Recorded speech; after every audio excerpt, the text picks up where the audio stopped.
Hell of a weekend, huh? Yeah, it really is too bad. The algorithm hates lesser-known movies, but I'll do what I can. I don't know why Pitfall ended up being so good. Tense horror, disturbing violent kills, emotional drama that actually works and is properly developed. Mostly as a slasher movie, and with the inclusion of Richard Herman, who elevates everything he's in. How about that? You have a film that may not be reinventing the wheel, but it's definitely above average.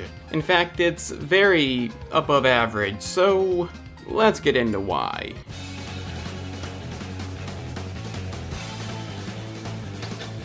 And on the base of it, the premise is not new at all. You have a friend group consisting of two couples and Richard Herman as Lars. He's the comic relief smartass, so we'll talk about him later. But it's not just any basic camping trip. Ashley and Scott, who are siblings, don't currently get along because of some serious events that happened. And there's a maniac stalking them who violently kills anybody he can. Believe me, the kills are quite good in a disturbing way, but I'm not impressed by the hunter. The idea of a killer who doesn't speak has gotten really old. If you're gonna do something unique like Art the Clown, that's one thing, but you don't even see this guy's face too much. Looks boring. And they give him some kind of reasoning at the end, but I promise it's nothing new either. It's not a satisfying motivation, so we don't have a new iconic psycho here. But he does get the job done, and the reason you don't focus too much on him is because you will focus on our leads. They don't rush that. The reasons they don't get along are actually within reason. The trauma they're going through, they each handle in their own way. In the case of Scott, he hides any emotions, seemingly not caring. Ashley is the exact opposite, barely even able to function. This is fleshed out. It's not just because you may think her not getting along with him isn't warranted, but they do expand on it, show you exactly what happened, and it then becomes reasonable. Now, there is one moment when Ashley and Scott's wife or girlfriend, Gwen, I forget, argue for no reason. That moment does come out of nowhere. They, for the most part, get along, so that was annoying. But that's kind of it for unreasonable discussions. All the characters make sense, they act realistically. Impossible. You also have Charlie, Ashley's boyfriend, who was just a nice guy. He does occasionally clash with Lars because he's a nice guy, so that makes sense. I don't know if that gets resolved enough, but it's okay. And there are elements thrown in that don't need to be there. A few characters who show up don't do anything aside from increasing the body count. Important. And also somebody else important in the intro who doesn't do anything. There's going to be a spoiler section, but the characters who get the attention, which is most of them, have satisfying arcs. And the main group are all relevant, each one has a role to play in the movie, some a bit more significant. As expected, Lars is the highlight, partly due to comedy, but it's not just that. He actually evolves in this.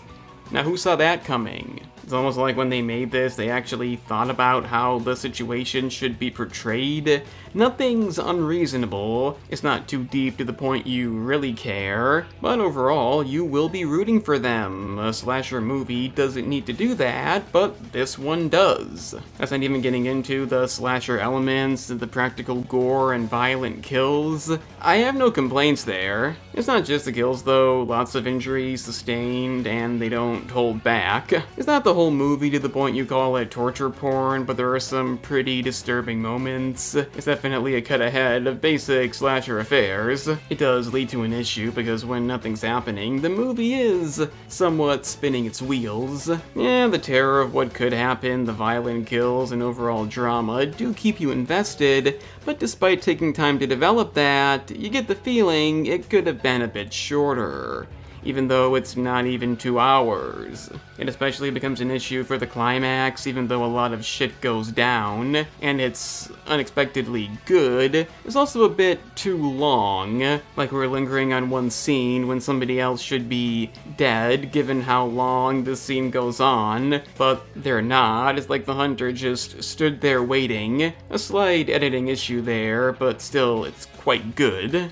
As you can see, it's not a perfect movie, but you have the strong tension and the intimidating forest atmosphere. Given he's the hunter, it creates a sense of dread. We're gonna talk about what actually happened now, so spoilers, and if you don't want that, you can check out the gaming channel. It's got gaming content and is linked down below. Also, please do like, subscribe if you enjoyed, share the video, and comment anything, literally anything. The algorithm is so messed up right now, it's essential. Nobody's obligated, but it would be appreciated. So the reason things aren't good between the two siblings is because their parents were killed in a terrible accident. The deer hit the car, killing Dad instantly. Scott tried to pull out their mother, but opted to save his sister instead, which she didn't agree with. Now, the scene itself is really damn good. The truck coming through the mist, about to hit them. A lot of effort they didn't have to put in, so you gotta commend that.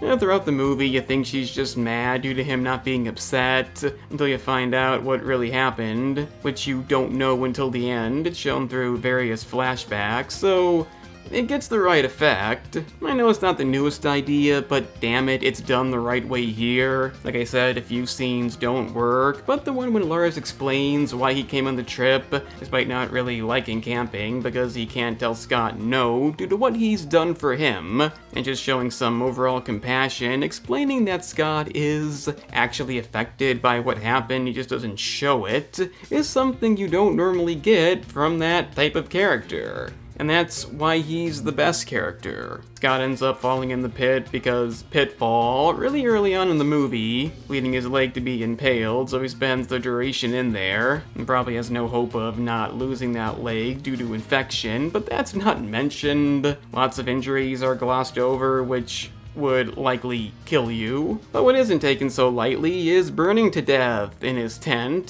That's what happens to Charlie while they all have to watch. Dark stuff. In the end, Gwen doesn't make it either. It makes the climax all the more exciting, despite being a bit too lengthy. Lars actually steps up and goes toe-to-toe with the hunter. Doesn't fare too well, but he's definitely quite heroic. And he actually survived the ordeal, so you don't expect that either. Other things happen too, traps get sprung, injuries sustained. It's hard to watch in some moments, it's a brutal movie. In the end, the hunter is thrown into his own pit after a team effort, finishing below. The creativity doesn't end, even though he wasn't the most memorable. He had some kind of Anthony Perkins, a psycho deal going with his mom or something. I don't know, it's not fleshed out. I do want to go back to the intro because you see the hunter killing who I guess is his wife and scarring his girl, throwing them both in the pit in which the mom dies. We do see her hunting people in another scene, but I don't know where that comes in. The protagonists don't ever see her, so a bit confused as to who she was. I'm not confused about the fact that Ashley was pregnant. That was a thing, which affected nothing. She just was. Also, Scott knows in one scene when I thought he shouldn't have. Honestly, that's about it. Villain's not perfect, some drama isn't handled correctly, it does occasionally spin its wheels, get a couple of plot holes, as you would, but in what universe is a movie like this perfect? I don't think any. It's really damn good, and I can tell you, it does things most films in this nature don't even attempt, and it's a good way to cap off what has been a month of really great movies. And this is no exception. Pitfall goes above and a little bit beyond, gives us a great horror movie that a lot of you will sadly miss. Party on, dudes! Unless you go see it in the theater, you still can, though it is limited, and once you do, we know you thought about Pitfall down in the comments. Remember to like the video, subscribe, comment anything, share it if you can. I can't make you do that stuff, but it would be appreciated, and hit the bell if you do, because recommendations don't come. I'm the cinema analyst, cause somebody has to be.